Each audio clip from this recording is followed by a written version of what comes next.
Bonsoir à tous, bienvenue dans Made in Africa, votre magazine consacré 100% à l'économie africaine. Ce soir, nous nous intéresserons aux petites et moyennes entreprises et plus précisément à leur financement. Nos PME en Afrique ont du mal à jouer pleinement leur rôle dans l'économie du continent. Elles sont en proie à diverses difficultés qui freinent leur croissance et pourtant, tout le monde est unanime. Les PME sont le fer de lance du développement de l'Afrique. Au sommaire de ce numéro, la problématique du financement des PME en Côte d'Ivoire. Pourquoi peinent-elles autant à trouver des financements suffisants et adaptés?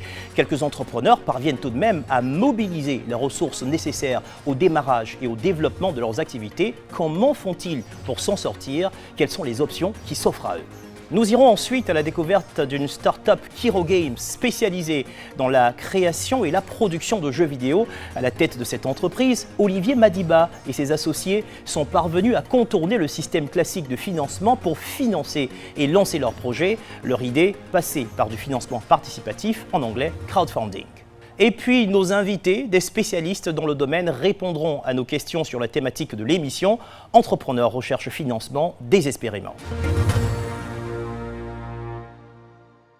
De l'avis des dirigeants politiques africains, l'émergence du continent passera nécessairement par la promotion des PME.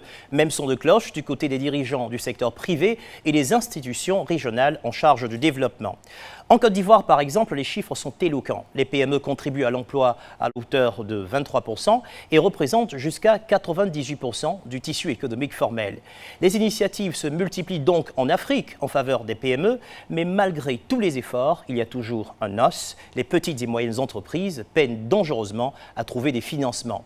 Nous avons suivi Lamine et Silver dans leur quotidien de jeunes entrepreneurs qui, sur ce chemin semé d'embûches, ne baissent pas les bras. La preuve, comme vous pouvez le voir sur l'infographie, sur la base d'une étude fournie par le cabinet de conseil US Partners, 94% des entrepreneurs interrogés dans le cadre de cette étude ont financé leurs activités sur fonds propres, 15% ont dû se tourner vers leurs familles et amis, 5% ont eu recours à des institutions de microfinance et 4% seulement ont bénéficié de financement des banques commerciales, tandis que 3% se sont financés par les tontines. Les banques classiques rechignent donc à financer les PME et à les accompagner. Conséquence, les jeunes entrepreneurs africains n'ont d'autre choix que d'aller puiser au fond d'eux-mêmes l'énergie et la ténacité nécessaires pour trouver d'autres moyens de financement dont certains sont assez innovants. Vous verrez quelles solutions Lamine et Silver ont trouvées pour faire fonctionner leur business malgré tout.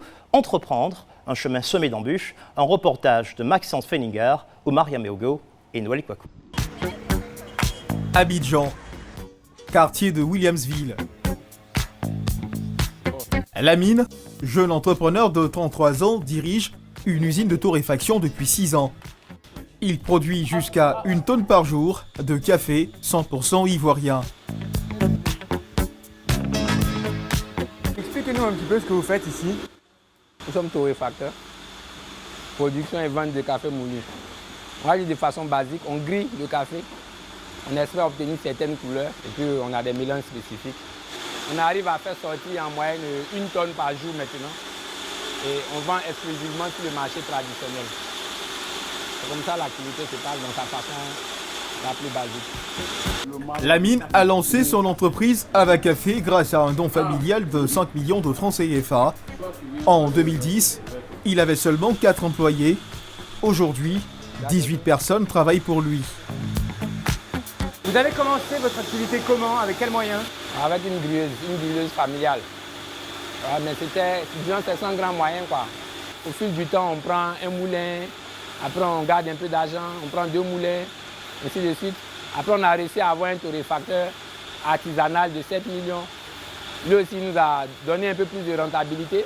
On est passé à celui de plus de 20 millions. Donc au fil du temps, on s'est rééquipé et puis on a pris un véhicule, 2 véhicules, 3 véhicules. L'usine prend forme. Pour financer son activité et la développer, Lamine participe depuis 6 ans à des concours de jeunes entrepreneurs africains. Il en a déjà remporté 9. Celui-là, ça a été le premier. Vous voyez, c'est signé de Madani Tal, de Cassandra Colbert. Et puis, disons, il y a encore celui-là même qui est là, prix d'excellence, signé du Premier ministre Kamlan Dinkan. Il y a celui aussi du Nigérian, le philanthrope Tony Elumelu. Mais le plus significatif, je pense bien, c'est celui-là. En architecture, c'est le plus petit, mais c'est le grand prix de la CGCI. C'est quoi la somme totale des montants que vous avez gagnés grâce à ces prix? On peut faire l'addition ensemble, hein. 1 million, 10 millions, 10 millions, 7 millions 500, 5 millions ici, en moyenne 35, 40. Vous les chassez ces prix ou ils viennent à vous? Il faut reconnaître qu'à un moment on les a chassés parce qu'on s'est rendu très vite compte qu'il y a une possibilité de se refinancer pour des jeunes entreprises. On n'est pas solvable auprès des institutions financières, donc ça peut être une alternative au financement. Trouver des financements pour créer son entreprise en Côte d'Ivoire est un vrai chemin de croix. Niveau de garantie important, coût de crédit élevé, les banques sont accusées de ne pas adapter leur offre aux PME. Sur le marché du financement, d'autres alternatives comme la microfinance s'offrent aux jeunes entrepreneurs, mais les taux d'intérêt annuels sont exorbitants. Durant 3 ans, Lamine a tenu tous les postes dans son entreprise. Il se concentre aujourd'hui uniquement sur la gestion. Il a 2 commerciaux qui se chargent de vendre son café dans Moriféré. Et une livraison à faire où? À Korogo. À 14h. D'accord, il n'y a pas de souci. Donc tu m'étais informé. Et à Abidjan, à part Korogo, il n'y en a pas? Ici, à Abidjan, il y a Pougon, puis à Bobo. Bon, d'accord, il n'y a pas de souci. Moriféré travaille en tant que commercial dans cette entreprise depuis 5 ans. C'est mon stock. Ses clients, des grossistes. Il livre en moyenne 700 kg de café par jour, rien que dans le nord d'Abidjan. Pourquoi c'est intéressant de vendre plutôt sur les marchés et aux grossistes que dans les supermarchés et... Les supermarchés, les supermarchés, ils font un dépôt-vente. Avec nous, comme on vient d'entamer, on n'a pas une marge suffisante pour faire des dépôts-ventes. Donc, nos ventes sont pratiquement du cash. Voilà pourquoi, pour le moment, on ne veut pas s'attaquer aux grandes surfaces. Avec les grossistes, c'est du cash. Autrement dit, l'avantage des grossistes, c'est qu'ils paient comptant. Alors qu'avec les supermarchés, il faut attendre que le produit se vende pour récupérer la recette. Moriféré se concentre donc sur de fidèles clients, les grossistes. Comme cette boutique de Yopougon qui l'alimente en café depuis 5 ans. Là, c'est le patron même qui vient d'arriver, le patron des lieux. Bonjour. Bonjour, monsieur. c'est M. Dolo. Qu'est-ce qui fait que vous êtes intéressé par un produit comme Ava Café? Ava Café, les gens l'aiment beaucoup. Par rapport aux autres cafés que vous vendez, celui-là, en termes de qualité-prix, vous pouvez nous en dire un peu il est plus? meilleur. Ok. Et par rapport à son prix? Son prix là, il n'a qu'à être dépassé, il n'a qu'à descendre un peu, sinon c'est tout. Alors il n'y a pas marché. Nous on vend un café 100 francs, 100 francs. Donc quand tu viens comme ça là, c'est pas facile. Les autres cafés que vous vendez sont moins chers. Bon, il y en a plus qui sont moins chers. Comme ça, nous on fait à 1300. Combien? 1300. Et celui-là? 1400. C'est la qualité qu'elle a. On fait une fois quand Oui, même. mais c'est la qualité, mais c'est l'argent. Oui, c'est vrai. C'est même kilo là. Oui, c'est vrai. Ça va aller. Sur ce marché très concurrentiel, Ava Café a réussi à s'imposer avec un prix pourtant plus cher que celui de certains de ses concurrents. Sa force, un bon service commercial et une saveur qui se distinguerait de celle de ses concurrents. Aujourd'hui, le chiffre d'affaires mensuel de l'entreprise est de 20 millions de francs CFA et grâce à cela, Lamine peut se dégager un salaire compris entre 500 000 et 1 million de francs CFA par mois. Les banques vous ont accompagné dans votre développement? Pas du tout quoi. Les banques, faut prouver et puis les banques viennent après. Je dirais que c'est l'équipe qui a vraiment compris la vision et les objectifs qu'on s'était fixés. L'équipe a fait preuve de patience aussi. Et petit à petit, on essaie de récompenser tout le monde.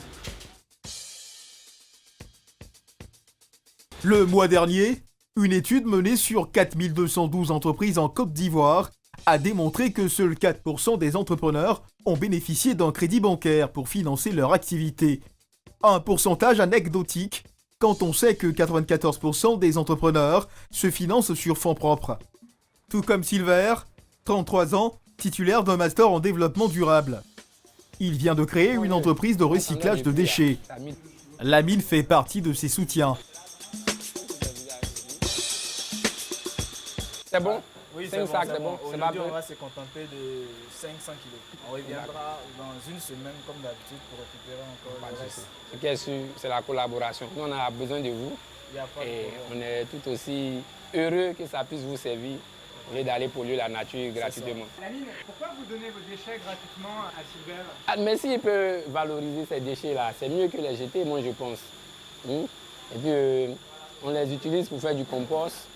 Donc, pour servir à l'agriculture, qui est principalement le secteur qui cale réellement avec notre réalité africaine, quoi. Pourquoi vous lui vendez Voilà. pas, par exemple? On préfère participer de façon circulaire à l'économie du pays. Ça n'avait aucune valeur marchande. Et nous, on pense qu'il ne faut pas totalement chercher l'argent, quoi. On emmagasine moins de déchets, le flux est un peu plus intéressant. Silver, c'est intéressant d'avoir une matière première gratuite. Oui, dans tous les cas, ces déchets, ils ne pouvaient pas les vendre. Voilà. Mais seulement maintenant, ils décident de rentrer dans une forme de responsabilité en mettant ces déchets à profit. Voilà. Et ils ne se limitent pas seulement à travers les déchets de la fabrication. Il nous a introduit aussi dans sa chaîne au niveau des déchets issus de la consommation, le mar de café, avec qui il nous a mis en contact avec un ensemble de kiosques qui sont ses clients. Et nous récupérons aussi ces mar de café là qui est aussi une matière très importante pour nous. Bon, tu t'en sors, ouais. Pour transporter les déchets, Silver n'a pas de véhicule. C'est donc la mine qui lui prête gracieusement sa camionnette. Silver s'est lancé dans la production d'engrais biologiques grâce aux déchets qu'il récupère gratuitement dans les entreprises. Un engrais composé de matières naturelles, sans danger pour l'homme et qui respecte l'environnement. Voilà, c'est bon. Il serait le seul entrepreneur ivoirien à produire ce type d'engrais. Silver, à quoi Oui. ils vont servir ces déchets de café que vous ramenez? Bon, ça, c'est ce qu'on appelle le mar de café. Lui, c'est le déchet issu de la consommation du café. C'est le déchet final du café, en fait. Lui aussi, il contient des substances qui enrichissent le produit final. Pour fabriquer cet engrais naturel, Silver récupère toutes sortes de déchets alimentaires non consommables. Son espace de travail lui est prêté par la mairie de Yopougon, mais il a une capacité de production maximale de 250 tonnes d'engrais par an. Notre finalité, ce n'est pas de faire du compostage ou bien de fabriquer de l'engrais de façon artisanale.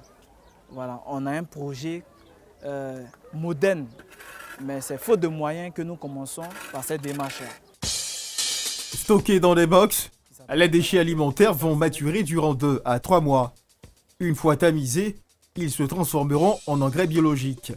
Une tonne de déchets devient alors 500 kg d'engrais. Un sac de 22 kg se vend 10 000 francs CFA. On les vend aux entreprises agricoles, on les vend aussi aux coopératives agricoles, aux agriculteurs eux-mêmes, on les vend aussi aux professionnels du potager et à toute autre personne qui a le souhait d'enrichir son jardin à base de produits naturels. Vous en vendez combien en moyenne par mois? Chaque semaine, on a des livraisons. Cette semaine qui vient de finir, là, par exemple, nous avons fait une livraison de 250 000 francs. La semaine d'avant, on a fait pour 200 000 francs. Et la semaine d'avant, qui était la première semaine de maturation, on a fait pour 150 000 francs. Donc, par calcul, si on calcule 250 plus 150 plus 100 000 francs, on a pratiquement à 500 000 francs de vente. La matière première est gratuite, le transport est tout le temps gratuit. On met à disposition des véhicules. La matière première est certes gratuite, mais le transport est, on peut dire, gratuit en partie pour certains partenaires. Sinon, je vous ai expliqué le cas tout à l'heure du mar de café avec lequel nous travaillons. Et ça, nous louons des véhicules avec qui aussi nous signons des contrats, bien entendu rémunérés, où nous effectuons la ronde. Voilà. Donc, par exemple, obtenir un véhicule, une bâchée ou bien une benne, est un besoin pressant pour nous. Parce qu'il y a des zones que nous ne pouvons pas ratisser, par exemple, faute de véhicules. Voilà. Où la demande est, par exemple, à Bobo, il y a 1 tonne de mar de café qui nous attend depuis pratiquement une semaine. Mais comme nous sommes engagés avec des partenaires qui sont à la périphérie ici, en ayant le coût, en voyant le coût, on est obligé de les ratisser d'abord. Louer un camion, ça coûte cher. Oui, ça coûte exagérément cher. Parce qu'un voyage peut te tourner aux alentours de 10 000 francs. Et pourquoi vous n'essayez pas d'avoir votre propre véhicule? C'est notre démarche actuelle. C'est notre démarche actuelle, c'est un besoin pressant pour nous. Voilà. Obtenir un véhicule, parce qu'en obtenant un véhicule, non seulement ça va nous faciliter la tâche pour la récupération de nos intrants, mais aussi pour la livraison de nos produits. Un business avantageux pour les entreprises qui cherchent à se débarrasser de leurs déchets et pour Silver qui valorise un produit encombrant. Ce mois-ci, il a fait un bénéfice de 500 000 francs CFA. Ce soir, Silver doit convaincre un nouveau client d'utiliser sur le long terme son engrais biologique. Il lui livre une première commande de 220 kg. Il vend son engrais au même prix que les engrais chimiques. Comme prévu, je viens là avec ta commande. Tu as souhaité avoir 10 sacs de 22 kg pour faire un test d'abord. Je pense que tes frais de l'autre côté seront satisfaits, comme l'ont été nos premiers clients, et que ta prochaine commande ne sera pas une histoire de centaines de kilos, mais on parlera plutôt de tonnes. Bon Albert, on va vérifier et puis on va passer à la transaction 1, 2, 3, 4, 5, 6, 7, 8, 9, 10. Voilà, faites 10 sacs. Ok. Merci. Ok. C'est bon? Ouais, merci. Okay. Merci bien. C'est bon, compte font les bonnes affaires. Ouais, c'est ça. On espère te revoir très bientôt. Il n'y a pas de boulot. Ok. 10 sacs de 22 kg par rapport à une ville comme Abidjan qui produit beaucoup de déchets et des besoins en agriculture, c'est une quantité relativement négligeable, non? Non, on ne pourrait pas dire forcément négligeable parce qu'en l'espace d'une semaine, nous avons vendu à peu près 600 kg. On ne pourrait pas parler de négligeable. On va atteindre la vitesse de croisière au fur et à mesure que le produit sera connu. Et en termes de finances, comment vous comptez augmenter votre capacité de production? Vous n'avez pas prévu d'aller voir des banques ou des organismes de microcrédit? Si, cela fait partie de notre démarche. Parce que dans la recherche de fonds, nous ne mettrons pas à part certaines démarches et privilégier d'autres démarches. Tout ce qui peut nous permettre de façon crédible d'obtenir des financements, nous allons emprunter toutes ces voies-là.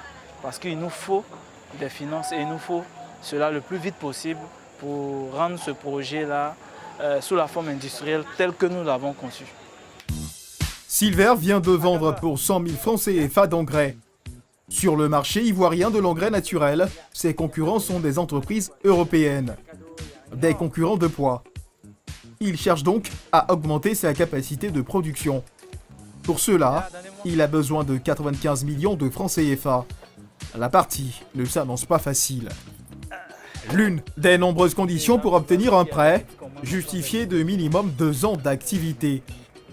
Or, Silver n'a qu'un mois d'ancienneté dans le business de l'engrais biologique. Le manque de flexibilité des banques profite aux organismes de microcrédit. En 2010, une de ces institutions financières a ouvert ses portes à Abidjan. En à peine 6 ans, elle a accordé plus de 237 milliards de crédits aux PME. Aimé est un familier des institutions de microfinance. Il en est à son 3e prêt. Aujourd'hui, il a rendez-vous pour obtenir un prêt d'un peu plus d'1 300 000 francs CFA. Ces démarches ont commencé il y a tout juste 2 semaines. Vous êtes venu pour la signature. Oui, pour le contrat. Sur combien de mois il a eu le crédit? C'est sur une année. Une année, ok. Attendez, je vérifie. Oui, c'est sur 12 mois qu'on vous a accordé le crédit. C'est ça, c'est bon. C'est la première fois? Non, c'est la 3e fois. C'est la 3e fois. Ah, dis donc. Et ça vous aide à développer votre activité? Oui, à pérenniser aussi l'activité existante et maintenant à pouvoir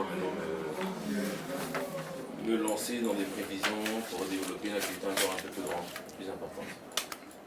Ok. À quelles conditions vous avez obtenu ce prêt en termes de taux d'intérêt et de remboursement? Je ne vais pas dire de bêtises, je n'ai pas le dossier en face de moi, donc j'ai vraiment pas le calcul en tête. Mais bon, je pense que les plus à même de répondre à cette question. Vous avez contracté un prêt mais vous ne connaissez pas le taux d'intérêt? Bon, je sais que ça tourne autour de 1,7% le mois. 1,7% le mois, ça fait combien à l'année? Annuel qui tourne autour de 20%. 20% pour un crédit, c'est élevé, non? C'est pas élevé, c'est parce que c'est sur du court terme. Et généralement, quand on dit par exemple 1,3 million sur 12 mois, c'est pas aussi énorme puisque les 1,3 million sur 12 mois, Voici ce qu'il rembourse. Chaque mois, il paye une échéance de 123 799 francs. Donc il va rembourser en tout 1 485 593 francs. Un taux d'intérêt de 20%, ça vous rebute pas? Non, connaissant la nature de mon activité, et comme elle a si bien dit, c'est du court terme. Quand je regarde les résultats en termes de rentabilité, je rentre parfaitement dans la fourchette. Et où trouver cet argent si ce n'est ici? Vous avez essayé auprès de structures bancaires classiques? Pour les structures bancaires classiques, la démarche administrative est vraiment lourde. Et c'est vraiment dans le temps. Ici, votre dossier est analysé en une semaine.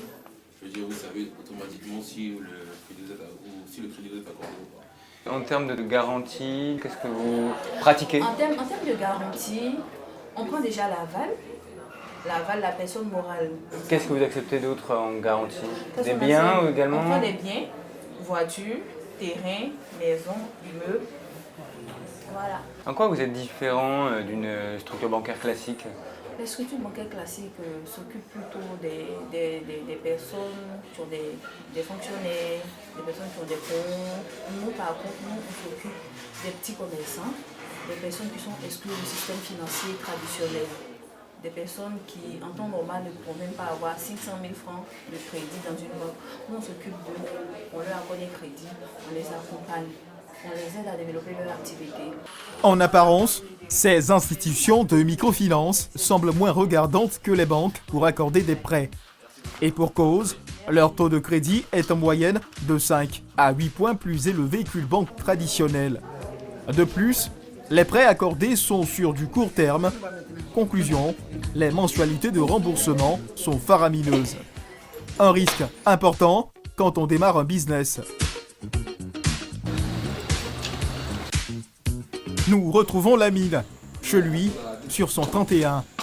Il doit se rendre dans un hôtel 5 étoiles de la capitale pour recevoir un nouveau prix.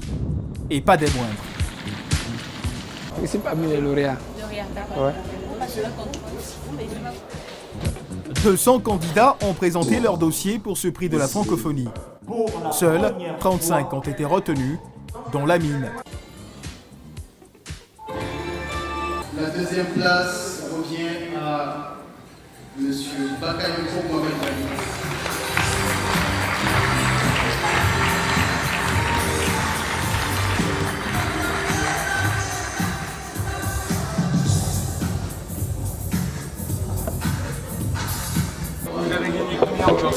Et en fait, on est présentement autour de 5 millions. En moins de 6 années, Lamine a gagné 10 prix, 50 millions de francs CFA. De quoi faire évoluer son entreprise et épargner 25 millions. Cette épargne lui a ouvert les portes d'une grande banque européenne, la BCC. 2 semaines plus tard, il a rendez-vous avec un notaire pour signer une convention de prêt. Après 9 mois de démarches administratives auprès de la banque, un dépôt de 25 millions de francs CFA, Lamine a obtenu enfin un crédit pour faire évoluer son entreprise. Vous attendez depuis longtemps? Ouais, depuis 4 ans, depuis bien longtemps. Et c'est en même temps beaucoup de joie et un peu de stress quand même. Un peu de stress. Pourquoi un peu de stress? On a l'impression que c'est maintenant que le challenge commence. Donc on est prêt. Vous allez avoir la finance? Surtout ça, mais il faut assurer après, quoi. Le crédit accordé est de 200 millions de francs CFA. Une somme conséquente mais cruciale pour développer son activité. Bonjour M. Bakayoko. Mettez-moi boire. Asseyez-vous. Merci beaucoup. Que c'est pas trop retard. Ça va.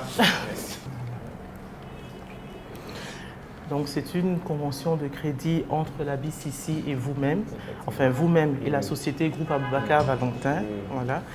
Et c'est une convention de crédit donc, qui porte sur un montant de 200 millions. Exactement.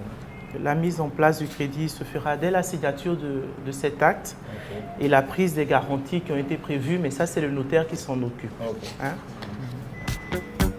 Pour garantir ce prêt, il a dû hypothéquer sa future usine, son fonds de commerce ainsi que son matériel. 826 802 francs chacune. Et donc, à partir du décaissement qui interviendra dès la signature de cet acte, vous aurez 6 mois, on va dire, de différé de répit et vous commencerez donc à payer tous les mois jusqu'à 66 mois. Le prêt est productif d'intérêt de 11,5%. C'est bien ce que vous avez convenu avec la banque. Voilà. Les garanties sont énormes. Bon, je dirais que c'est peut-être énorme, mais pour une PME, c'est un challenge en fait. Parce qu'avoir déjà le premier montant, le challenge c'est de pouvoir rembourser rapidement. Parce que pour moi, une PME, c'est une course à la solvabilité, quoi. Être solvable, rembourser, puis être solvable encore plus rembourser. Ça vous met la pression, ça, hein? Bon, ça nous met la pression. Parce qu'on a abattu beaucoup de boulot. On a l'impression qu'il faut le décupler, quoi. Multiplier au moins par 10 encore. Donc quand même, on est prêt. On a l'énergie pour on est encore jeune. Vous recevez beaucoup de jeunes entrepreneurs comme ça? Je ne dirais pas que c'est exceptionnel, mais ce n'est pas courant. Vous allez me parapher chacune des pages et puis signer la dernière page. Et signature. Lamine aura mis 4 ans pour trouver un financement.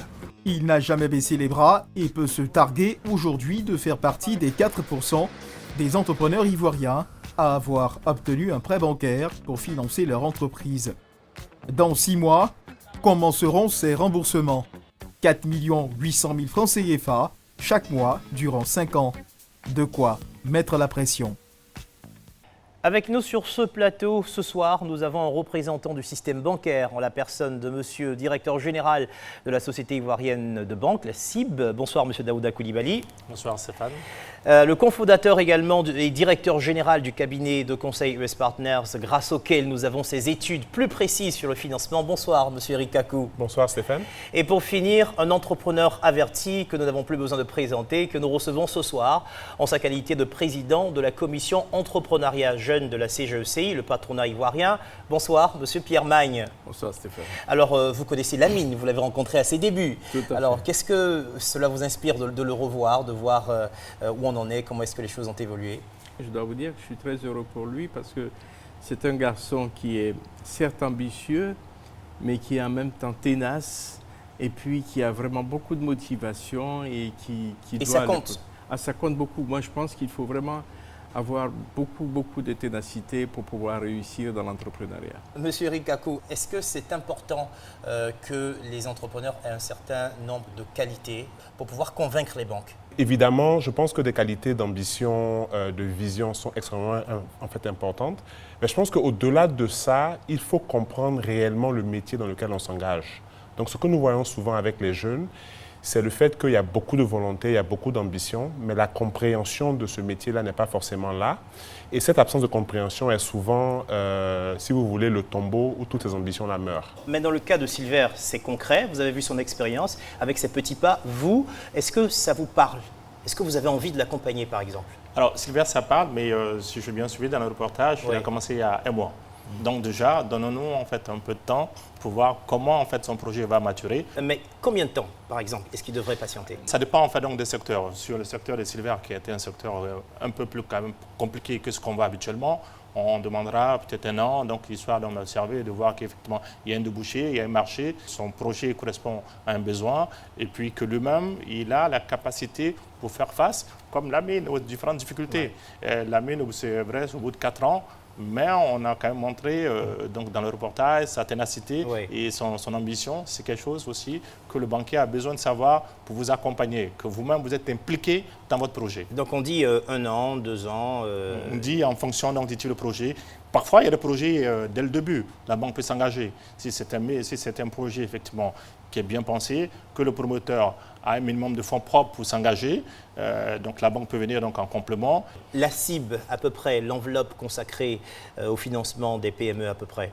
Nous sommes aujourd'hui à peu près 110 milliards de financement.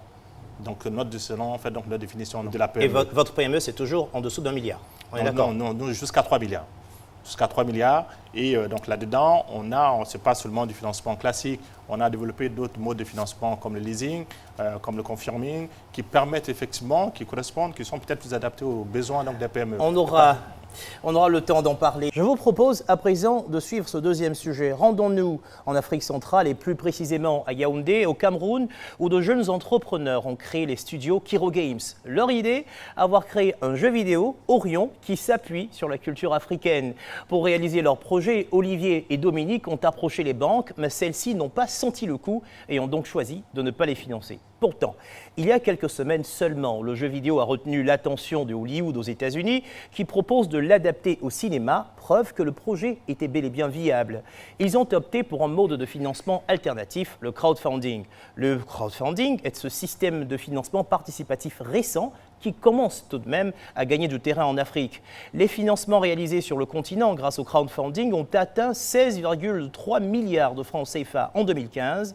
Notre équipe s'est rendue pour vous à Yaoundé pour rencontrer Olivier et Dominique, de jeunes entrepreneurs qui voient grand, très grand, et dont le succès est devenu une référence dans leur pays. Orion, le premier jeu vidéo 100% africain, c'est la success story de cette émission réalisée par Jean-Luc Bangbo, Oumar Yameogo et Jean-Louis Mendoza. Yaoundé, capitale du Cameroun. 90 000 PME financées essentiellement par les tontines et les prêts familiaux. Toutefois, de jeunes start-upers ont trouvé un tout autre moyen de créer leur entreprise, la première société de production de jeux vidéo africains. Les fondateurs ont une trentaine d'années.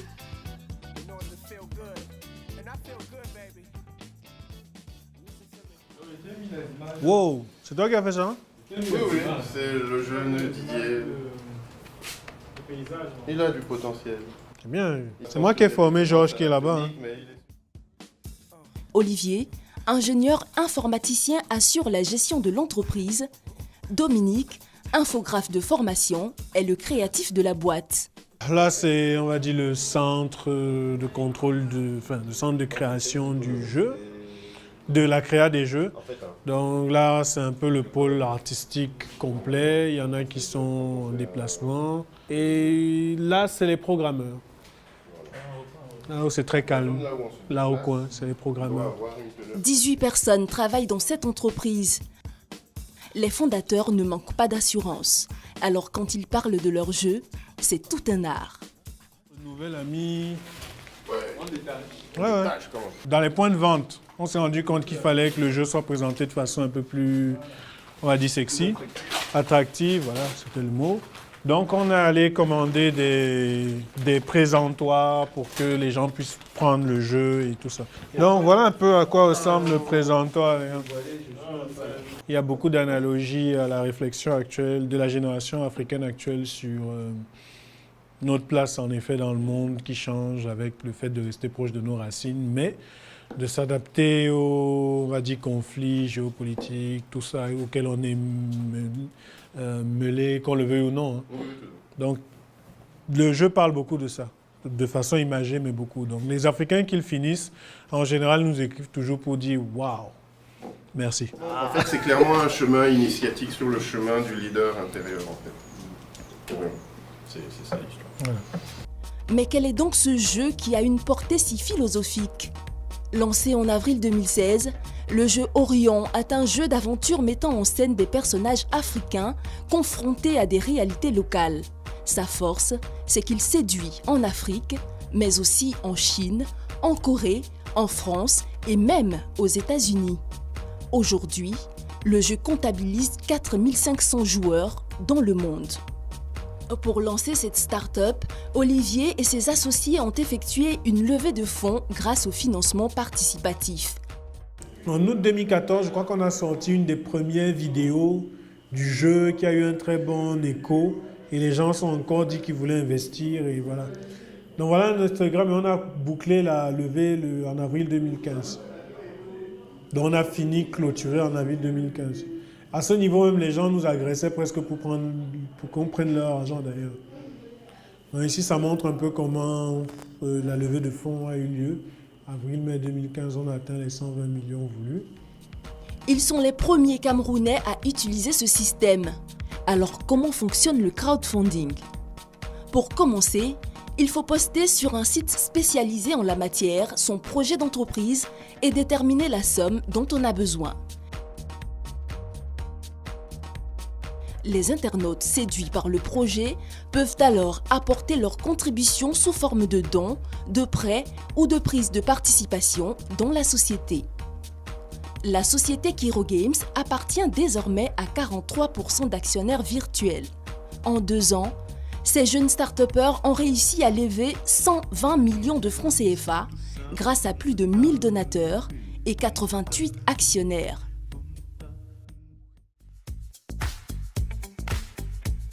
Deux jours plus tard, nous retrouvons Olivier au Palais des Congrès de Yaoundé.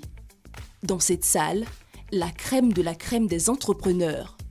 Au premier rang, les 48 jeunes leaders de la société camerounaise. Ils ont entre 25 et 35 ans et ont tous bénéficié d'une formation de 6 semaines à Washington.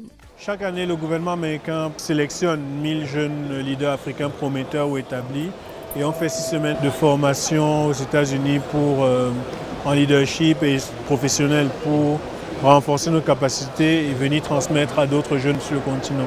À la fin de la formation, on est dans la même pièce que le président et il nous parle en nous disant qu'on doit se battre. On lui serre la main aussi. Oui, lui il a serré la main par contre. Voilà un des vénards qui a eu... Et j'ai touché sa main après, donc en relation. Ça fait quoi de serrer la main du président américain quand on est... En fait, ça inspire toute la jeunesse. Ça te donne l'envie de vouloir travailler au maximum et te dire qu'on peut bien réussir, même si on est jeune. Est-ce que vous avez déjà rencontré votre président? Non, mais... Oui, on assiste à beaucoup de...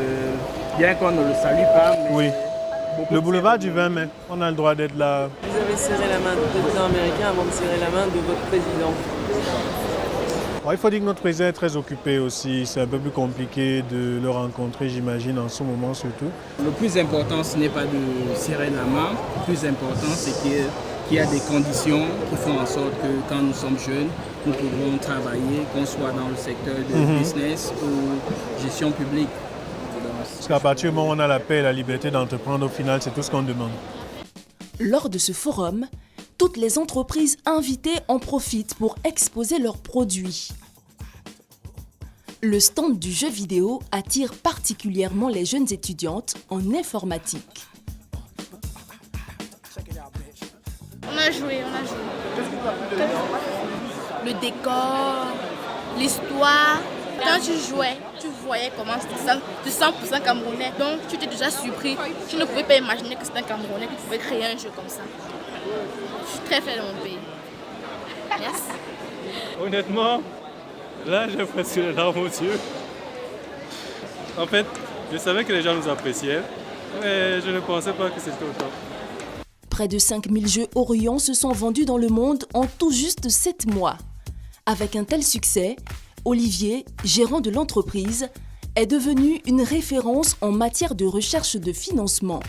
Il donne donc des conférences et fait du coaching. Quand vous devez rencontrer un investisseur, vous devez être le plus transparent possible. Vous devez être transparent et prêt. Ce sont les 2 principes que vous devez avoir en tête. On ne va pas voir un investisseur sans savoir ou maîtriser ce qu'on veut faire. Sachez que personne ne vous donnera de l'argent pour vous lancer dans une affaire. Quand je parle d'être prêt, ce n'est pas d'avoir un business plan ou autre chose. Fin de la conférence, le public est conquis. Comment convaincre un investisseur au-delà de l'argent? Pourquoi tu donnerais ton argent à quelqu'un? C'est la question que tu peux te poser. Là, tu sauras quoi leur dire. Mieux même, quand quelqu'un te refuse l'argent, demande-lui toujours qu'est-ce que j'aurais pu dire d'une manière ou d'une autre et écoute. Donc, courage. Moi, je produis des aliments pour bébés avec des légumes de chez nous. Et je suis venu ici justement pour rencontrer des gens qui ont un rêve entrepreneurial comme le mien et qui veulent se battre pour le mettre, pour le réaliser. Donc, et vous savez, lorsque nous créons une entreprise, l'argent est le nerf de la guerre. Il faut savoir comment trouver de l'argent. Et les conseils d'Olivier Madiba m'ont vraiment apporté. Et j'ai déjà une petite idée sur comment utiliser le crowdfunding pour lever les fonds et tout. Voilà. Au Cameroun, quand on a besoin d'argent, se tourner vers les organismes financiers n'est pas dans les traditions. La population préfère s'appuyer sur un système ancestral et culturel, la tontine.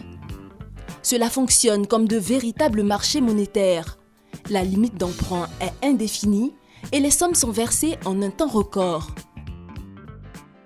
Vous avez besoin de 5 millions. Il vous faut constituer tout un dossier et déposer dans une banque classique.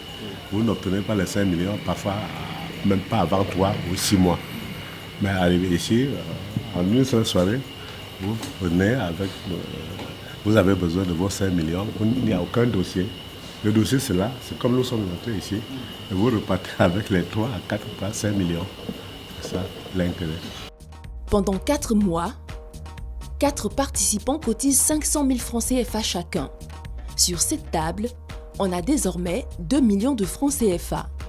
Celui qui souhaite emprunter l'argent parmi les 4 devra racheter ces 2 millions au prix de 200 000 francs CFA. Les 200 000 francs sont alors versés dans une caisse. Le même mécanisme se reproduit à chaque cotisation.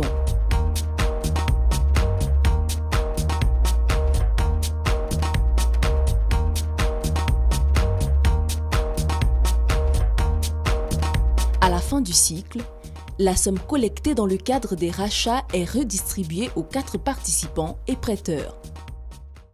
C'est une question de confiance et une question d'honneur. Vous êtes membre, vous vous engagez à adhérer à une tontine. Des gens de bonne moralité, voilà. comment donner Vous vous organisez pour ne pas être défaillant, pour que votre quote-part soit là le jour de la tontine. Tous les 10 du mois, les membres de cette communauté se réunissent dans cette maison. Une trentaine de personnes cotisant chacun 300 000 francs CFA. Les tontines ont leurs propres règles, leurs propres intérêts. Elles échappent totalement au système financier classique. J'ai une liste de 28 cotisants. Les 28 cotisants doivent déposer de l'argent. Personne ne doit venir ici nous dire qu'il est tombé malade. Nous disons la tontine ne tombe pas malade. La tontine ne voyage pas. Ces membres sont des hommes d'affaires et des cadres d'entreprise qui ont choisi ce système d'épargne pour sa flexibilité. Dans ce groupe, 8 400 000 francs CFA sont cotisés chaque mois.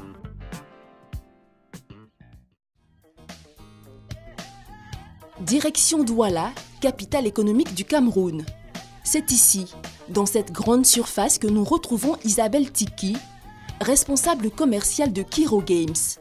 Elle assure la promotion du jeu auprès du grand public. Et pour se faire connaître, elle invite les clients du supermarché à tester le jeu. Bonjour madame. Premier jeu vidéo camerounais. Vous en avez entendu parler? Oui, avec les manettes, oui. Oui, vous pouvez également utiliser le clavier de votre machine, il n'y a pas de souci. Vous voulez tester, il n'y a pas de... Ça, c'est fabriqué au Cameroun. Oui, c'est fabriqué au Cameroun. Oui, on connaît aussi ça. Vous avez vu, hein? C'est sur DVD pour PC. Vous bougez là, voilà. Et vous frappez avec le X. Voilà. Ah, c'est le jeu de combat. C'est le jeu de combat, voilà. Mais c'est pas que combat, il y a beaucoup d'autres choses. Ça, c'est juste la démo, mais le jeu, il dure 20 heures. Ça veut dire qu'il y a plein d'autres choses dedans.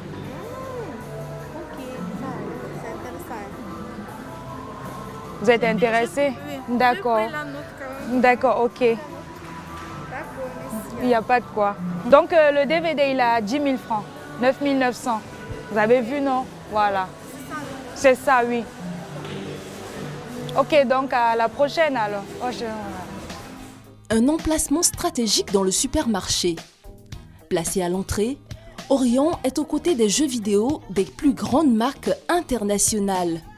Mais une différence majeure existe entre les grandes firmes de production des jeux vidéo, le prix. Orion est beaucoup moins cher. Ce prix-là, il est à la portée du Camerounais moyen, de l'Africain moyen. Comment vous faites pour être aussi moins cher? Comme notre objectif déjà, comme je disais, c'est de briser ces barrières qu'il y a autour du jeu vidéo. Parce qu'il y a des parents ici qui vous diront non, ça empêche l'enfant d'étudier. Non. Le but ici, c'est de mettre à la portée de tout le monde, pouvoir éduquer nos cadets. Parce que déjà, comme je dis, c'est le premier... Est-ce que vous pourriez être rentable?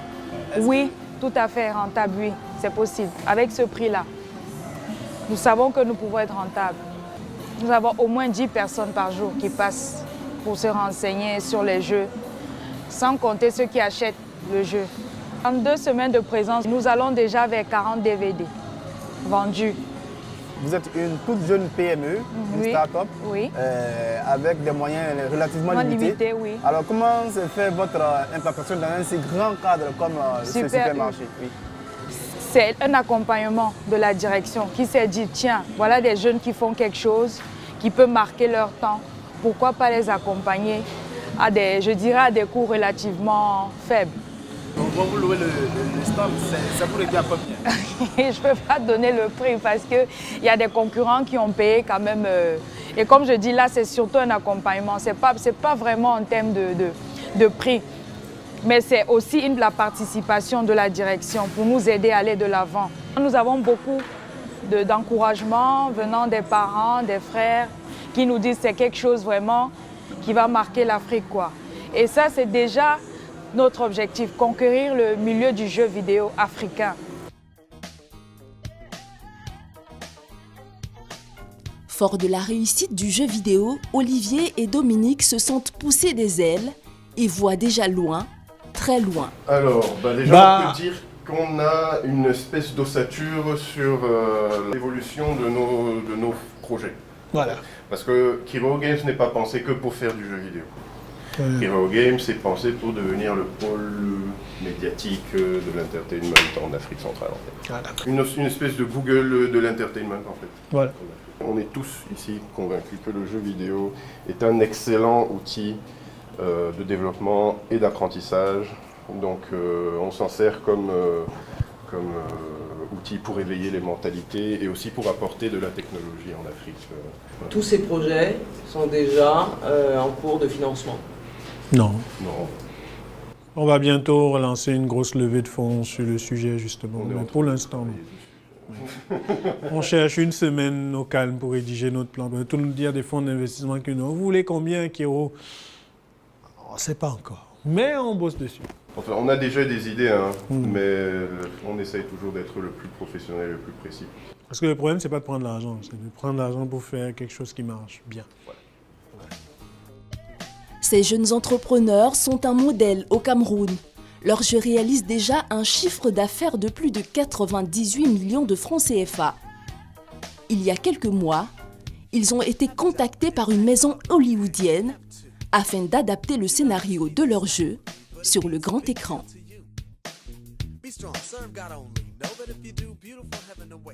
Nous sommes de retour sur ce plateau avec nos invités. Eh bien, le crowdfunding, pourquoi est-ce que ça ne prospère pas dans notre pays? C'est vraiment tout à fait novateur. Ouais. J'ai essayé d'ailleurs très récemment de chercher à bien comprendre comment ça pourrait fonctionner. En fait, c'est même, disons, un financement anonyme. On ne sait même pas quels sont ceux qui participent et tout ça. Et c'est un peu... Enfin, pour moi, c'est un peu mystérieux. Il faut attendre de voir véritablement que tout soit mis en place pour encadrer ce phénomène, pour qu'on puisse véritablement faire un outil de financement viable en Afrique. Il faut quand même savoir que la réflexion a commencé. Il y a des opérateurs de téléphonie de Côte d'Ivoire qui réfléchissent effectivement à comment mettre en place la plateforme et aussi mettre tout ce qu'il faut. Il y a des perspectives. Voilà, donc il y a des perspectives. Ça existe déjà à titre associatif pour financer un mariage, pour financer un décès, tout. Maintenant, le financement d'entreprise, c'est une phase qui est à l'étude, qui normalement je pourrait voir il est vraiment important d'insister sur le fait que on évalue juste pour la Côte d'Ivoire les besoins de financement des PME à 3 470 milliards. C'est beaucoup d'argent. Quand vous avez parlé des statistiques de crowdfunding, vous avez donné un chiffre de 16 milliards. C'est toute l'Afrique. Donc, sur toute l'Afrique. Oui, sur Donc, l'Afrique, oui. Quand on regarde le disconnect, je pense qu'il faut vraiment se concentrer sur des solutions qui marchent. Et c'est très, très important qu'on ne fasse pas croire aux entrepreneurs qu'il y a des raccourcis qui existent, oui, mais pourtant, qui vont régler tous leurs problèmes. On a vu quand même l'exemple de ces jeunes Camerounais. Non, ça absolument. Marche, écoutez, j'adore les entrepreneurs, donc je ne vais pas démonter son projet sur le plateau. Je pense que si on commence à regarder ça dans les détails, il y a quand même pas mal de choses que... Donc c'est bien qu'il ait réussi à lever 120 millions pour la première phase de ce qu'il essaie de faire. Mais il est en compétition avec Nintendo, il est en compétition avec vraiment des gens qui font ça depuis 500, 200 ans. Il vient de commencer. donnons-lui vraiment le temps et l'accompagnement qu'il faut pour réussir. On a également la question du Crédit Bail. Crédit Bail, en fait, c'est un mécanisme de financement d'un équipement. Donc, ça peut être une voiture, ça peut être une machine, mais c'est un équipement productif, donc qui est financé avec des conditions particulières en tenant compte du fait que cet équipement-là a une valeur de revente, peut être lui-même pris en garantie, etc. Donc, c'est un mécanisme, si vous voulez, un peu plus souple que les mécanismes traditionnels parce qu'il est adossé à une machine qui est un outil productif. Donc, ce qui fait que ça permet à l'entrepreneur de ne pas sortir beaucoup d'argent. Vous voulez acheter une voiture qui coûte 20 millions. Vous n'allez pas sortir les 20 millions tout de suite. Vous allez payer un loyer qui correspond en fait au remboursement. Donc, la voiture appartenant donc à la banque. Donc, ça soulage votre trésorerie et ça vous permet de vous concentrer sur autre chose. Et la banque a une garantie. La banque a l'équipement, voilà. Donc, alors, en termes de fonds de capital d'investissement, Monsieur Pierre Maille, est-ce que vous avez le sentiment que c'est quelque chose auquel on a recours dans notre pays?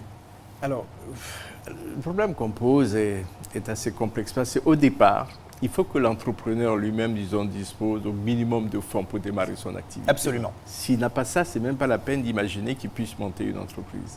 Et comme on l'a dit, les banques peuvent l'accompagner. Maintenant, il y a des solutions qui existent, disons, pour renforcer les fonds propres de l'entreprise. Ces solutions, ça peut être, par exemple, des banques de financement qui sont dédiées à ça. Par exemple, je pense en particulier à Coris, qui viennent au capital. Là aussi, c'est pareil, hein, ils viennent au capital et qui sortent à un moment donné du capital parce qu'ils ont accompagné l'entrepreneur. L'entrepreneur, ça a bien marché et ils peuvent, disons, envisager de sortir. Voilà. C'est le capital d'investissement dont il parle? Oui. Pas tout à fait. Disons que c'est une forme. Oui. À côté, vous avez en fait des fonds d'investissement dont le but est de prendre une participation dans le capital de l'entreprise. Donc, et moyennant cette participation-là, ce que l'investisseur s'engage aussi à faire, c'est d'accompagner l'entrepreneur, l'accompagnement dont on parle, le capital intelligent. Je pense que c'est quelque chose qui est assez important parce que mettre juste de l'argent sans accompagnement, en général, dans nos environnements, ça ne fonctionne pas. Vous êtes beaucoup sur l'accompagnement. Je suis entrepreneur et je ne serais pas où je suis sans avoir eu des mentors, sans avoir eu des personnes qui m'ont accompagné. Parce que l'aventure entrepreneuriale demande d'avoir des connaissances qu'aucun être ne peut avoir. Donc, il y a un accompagnement en termes de mentorat qui va travailler un peu la recherche de solutions, le mindset, les mentalités. Et puis, il y a un accompagnement technique où il s'agit réellement de renforcer les compétences métiers de l'entrepreneur. Et je pense qu'en l'absence de ça, on ne bâtit pas des entreprises pérennes. Et le but, ce n'est pas d'avoir des PME qu'on célèbre. Le but, c'est d'avoir des PME qui fonctionnent. Alors, en termes de financement des PME, on a eu récemment le forum La Finance s'engage. Absolument. Et les entreprises, les banques notamment, et le système financier s'est engagé à hauteur de 1340 milliards. Alors, qu'est-ce qui change ? C'est des engagements, c'est nouveau. Pourquoi est-ce que ça change? Est-ce que c'est parce que les institutions se sont engagées que les entrepreneurs seront plus qualifiés à les capter? Écoutez, je pense que c'est un premier pas, parce que je pense qu'aujourd'hui, en fait, on fonctionnait jusqu'à présent dans une sorte de boîte noire. On ne sait pas vraiment ce qui se passe. Tout le monde, en fait, blâme les banques. Les banques disent, mais ce n'est pas de notre faute, c'est quelqu'un d'autre. Les entrepreneurs, donc finalement, les entrepreneurs ont même peur, parce que dans l'analyse qu'on a faite, on s'est rendu compte que la majorité des entrepreneurs ne font même pas la démarche d'aller vers la banque. Oui, effectivement, 71% n'allaient même pas vers les banques et 29% allaient vers les banques. Les banques seules, malgré la bonne volonté, il n'y arriveront plus jamais. Il reste quoi? Donc, il faut en fait que les banques effectivement se soient engagées. Oui. Il faut que l'État s'engage, comme dans certains pays. Il y a des fonds de garantie, il y a des banques d'investissement, il y a des fonds de financement pour les jeunes talents. Donc ça aussi, il faut que l'État s'engage en mettant en place... On va écouter tout à l'heure. Il y a la CGC en fait, donc, qui réfléchit à mettre en place un fonds de garantie. C'est aussi un accompagnement. Il y a la Banque centrale, dont vous en parlez, qui vient donc effectivement de mettre en place un dispositif pour accompagner les PME. C'est tout cet environnement. Il faut que la justice aussi joue son rôle. Quand une banque donne un crédit, quand elle a une garantie pour les essais, il faut qu'elle puisse le faire dans les délais. La BCAO qui relève les taux après la finance s'engage, justement, les taux de la BCAO auxquels les banques empruntent sont montés de 3,5 à 4,5%. Est-ce que ça correspond à un risque pour le financement des PME et pour les engagements que les banques ont pris au niveau de la finance s'engage? Alors, un risque, non. Je veux dire, ce n'est pas vraiment un risque. Tout au plus, on peut le répercuter sur le prix en fait, donc, du crédit. Donc, parce que, effectivement... Bon, déjà, on se plaint déjà que le crédit coûte cher. Oui. Le crédit coûte cher. Ça va coûter encore plus cher. Monsieur Eric Kakou doit pas être très heureux, hein, parce qu'il souhaite que ça se passe. Le crédit coûte cher, c'est relatif. Après, Oui. derrière, il ne faut pas se comparer au taux qu'on a en Europe. Aujourd'hui, vous, Monsieur Stéphane, si vous allez à la banque, vous voulez faire un DAT, vous allez en fait demander un certain taux qui correspond donc au taux de marché. Le compte épargne en Côte d'Ivoire, je signale qu'il est à 3,5.